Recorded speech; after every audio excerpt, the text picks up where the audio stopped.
시청자 여러분 안녕하십니까? 패스파인더입니다.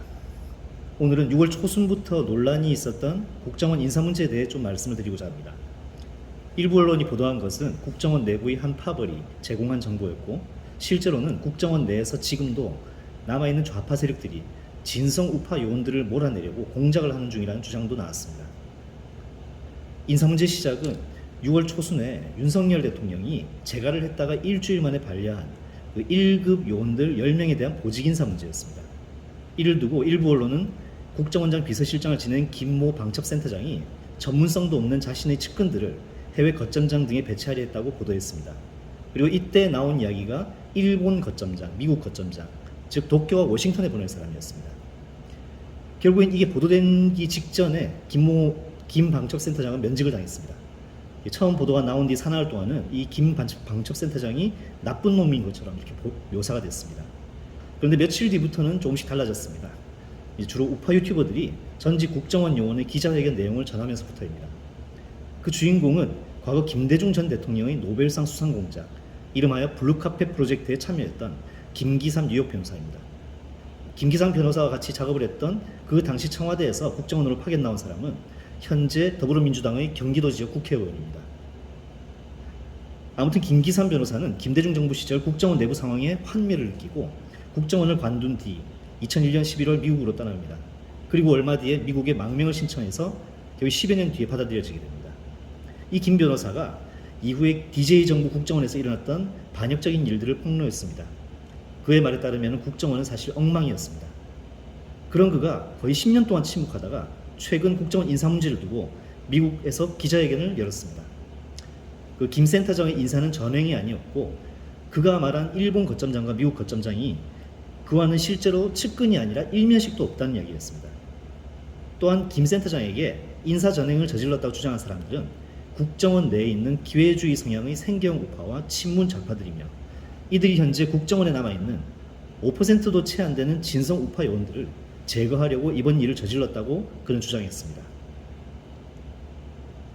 국내 언론은 김 센터장과 주요 거점장으로 추천받은 사람들이 문재인 정부 때 국내 방첩 파트였고, 그 이전에는 국내 정보 파트에 있으면서 정치 같은 곳에 기웃거렸다는 그런 사람들이라고 이야기하면서 전문성이 없다고 주장했습니다. 하지만 김기삼 변호사에 따르면 이들은 전문가였습니다. 도쿄 거점장으로 추천받은 사람은 문재인 정부 이전에 대공수사국에서 근무했고, 그 이후로는 국내 방첩 파트에서는 조총련에 대해서는 최고 전문가였습니다. 워싱턴 거점장으로 추천받은 사람은 평생 해외 정보 파트에서 일한 미국 전문가였습니다.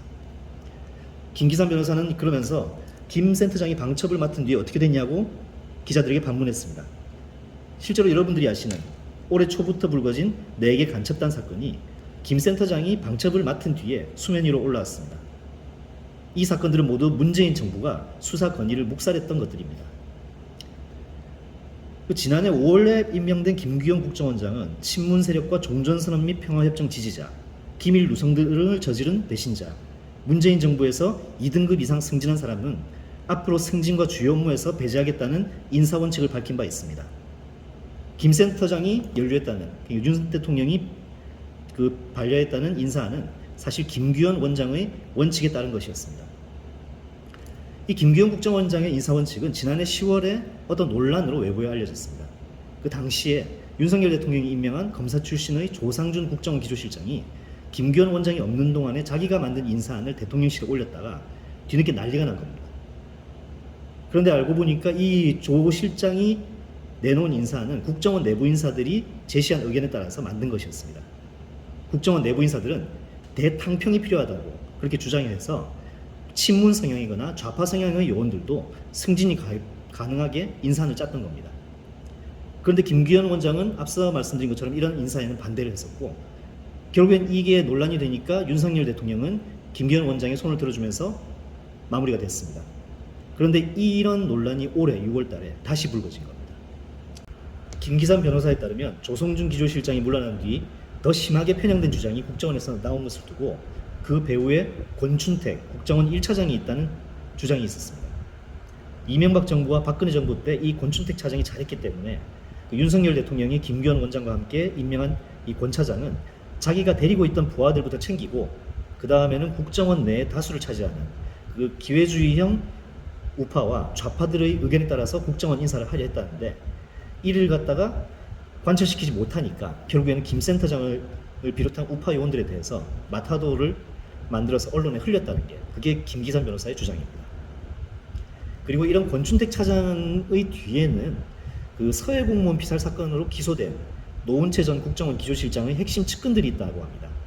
그 바로 손목 인사기획관하고 김모 국가정보대학원 교수가 그들인데 정규 33기로 국정원 입직 동기이면서 서울대 동문인 이 사람들은 김규현 원장 인사 원칙에 따르면 자기들도 곧 불화살을 맞을 거라고 생각을 해서 미리 선수를 친 거라고 합니다.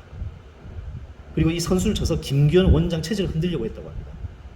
김기삼 변호사는 다만 이 손 인사기획관과 김 교수가 노은채 기조실장과 이번 일에 대해서 논의했는지는 알 수 없다고 강조했습니다. 김기삼 변호사에 따르면 김규현 원장은 문재인 정부 시절 미국에서 있었던 반역적 행태에 대해 강력한 시정 조치를 하라는 지시를 했다고 합니다. 김 원장이 말한 반역 행태란 바로 미국에서 미국 의회를 움직여가지고 종전선언과 미국 불가침 조약을 맺도록 하는 일이었습니다. 들어보신 분도 있겠지만은 그 미국 민주당 소속의 브래드 셔먼 의원이 2021년 5월부터 한반도 평화법이라는 것을 매년마다 발의를 했습니다. 그 내용이 미국 국무장관은 남북미 사이의 종전선언과 구속력이 있는 평화협정 체계를 위해 노력하고 미북 연락사무소 설치를 위한 협상에 착수해야 한다는 것과 미국인의 북한 여행 허용 등을 내용으로 하고 있습니다. 그런데 이 법안의 문제는 여기에 대해서 북한과 상대성의 원칙, 그러니까 북한이 어떤 조치를 하든 말든 미국부터 먼저 선 조치를 해야 한다는 그런 내용입니다. 그러니까 미국이 양보를 해야 한다는 거죠. 그런데 이 셔먼 의원이 이 법안을 발의한 그 배경에 2017년 문재인 정부가 들어선 이후에 미국에 세워진 교민단체하고 그 민주평통 그 일부 인사가 개입돼 있다는 이야기가 있었습니다. 특히 문재인 정부 시절에 민주평통 미주지역 회장이 아까 앞서 말씀드린 교민단체 출신들을 이 대부분 차지했다는 그런 보도도 실제 있었습니다. 김기삼 변호사는 이와 관련해가지고 실은 권춘택 차장이 주미공사 그러니까 워싱턴 거점장에 추천했던 사람이 천모 요원인데 이 천모 요원은 서훈 전 국정원장의 최측근이라고 합니다. 그리고 이 천 요원은 문재인 정부 때 대미 영향력 침투 공작의 핵심 인물이었는데 이 공작은 바로 종전선언과 평화협정 체결, 미북 수교와 주한미군 철수를 실현하려는 공작이었다고 김기삼 변호사는 주장했습니다. 이 해당 사건에 대해서 국정원에서 감찰이 들어간지는 솔직히 모르겠습니다. 하지만 윤석열 정부 들어서 여기에 대해서 공식적인 수사는 아직 하고 있지 않은 걸로 알고 있습니다. 사실 이거는 김규현 원장이 지적처럼 반역에 가까운 행위입니다. 윤석열 대통령이 김규현 원장에게 했던 말, 간첩 잡는 국정원이다라는 말이 여전히 유효하다면 김규현 원장과 신설한 방첩센터의 첫 책임자였던 김 센터장을 물러나게 하거나 이들의 힘을 뺏는 것은 자칫 대통령이 스스로의 원칙을 저버린 것처럼 보일 수도 있습니다. 김기삼 변호사의 주장을 차치하고라도 제가 최근에 만난 전직 국정원 고위간부, 특히 문재인 정부 시절 억울하게 옷을 벗은 고위간부들은 국정원 내부의 조직 논리도 물론 중요한데 국정원이 간첩 잡는 기능을 회복해야 한다는 데는 모두 강하게 공감했습니다. 그리고 지금 가장 먼저 정신을 차려야 할 사람들로 국정원 내에서 라인 싸움을 하는 사람들과 이들에 휘둘린 언론을 지목했습니다. 특히 언론은 자신들이 국정원 내부 파벌 싸움에 휘둘리고 있는 건 아닌지 스스로 판단해봐야 할 때입니다. 다음에 뵙겠습니다. 안녕히 계십시오.